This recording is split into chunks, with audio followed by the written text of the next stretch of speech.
time to get out and play. Amsoil delivers the ultimate protection for your vehicles and equipment. Fast, free shipping right to your door. Spend $100 and shipping is on us. Order now at amsoil.com.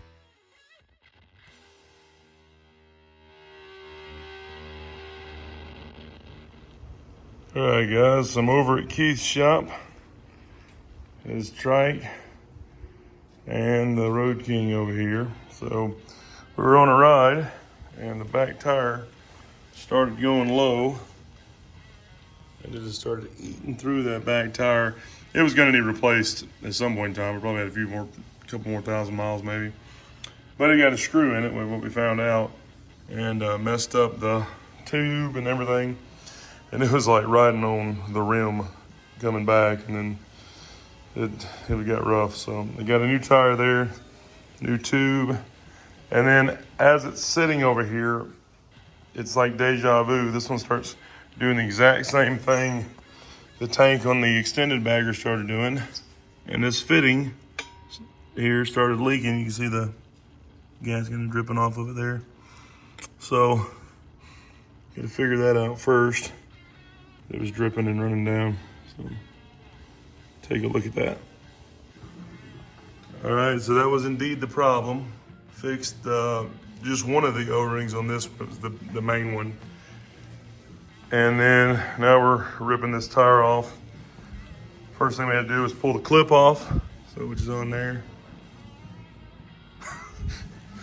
So went ahead and marked some spots where our adjuster is, bust this loose, run the adjuster all the way forward, pull the belt off over there, hopefully. All right, so the wheel tire are now off, and had to bolt more than I thought I would to get down to it. And it's dark outside because we didn't have the right wrenches or sockets or anything. So we had to go Harbor Freight, get a couple to bust this sucker apart. Took that shorty there and the long one over there, but we got it busted apart. Now we just gotta switch these out.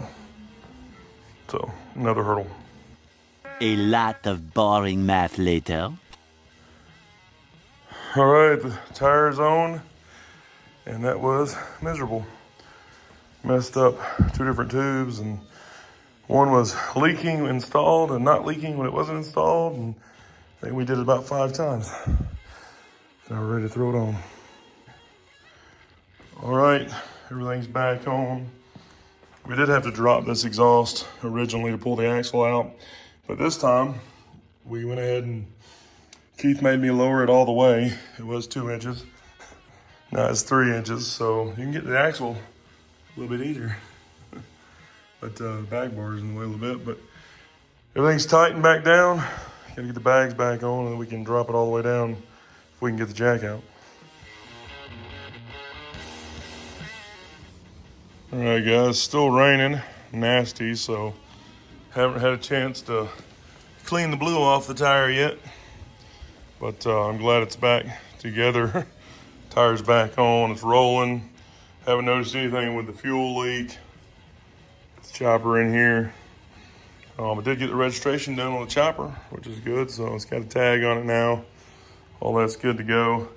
But I did get another air cleaner besides the stock one here, which is the oval. It don't look bad. I mean, it looks stock, but it does say 96 on it. So that's the only way you know it's 96, but I'm gonna bust it off. I bought another air cleaner cover. So that's the part number. You can find it on our website, HiRevzGarage.com. But this is the same one I had on that red bike. We did the Electra FXRT build. So, and it's just this one bolt here. Take that off, Allen head. It'll come off. And then this one has the Screaming Eagle style intake. So it'll just fit right on the end, so I'll show you that.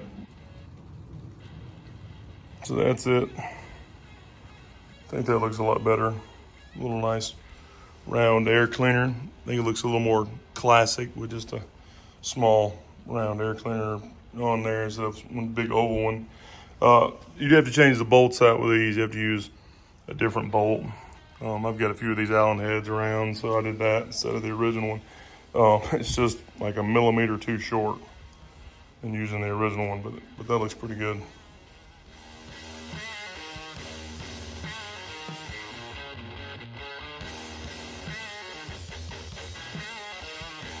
Right, guys, don't forget you can get $25 off of ceramic coating the Armor Shield 9 from Avalon King by putting HiRevz 25 in at checkout at avalonking.com.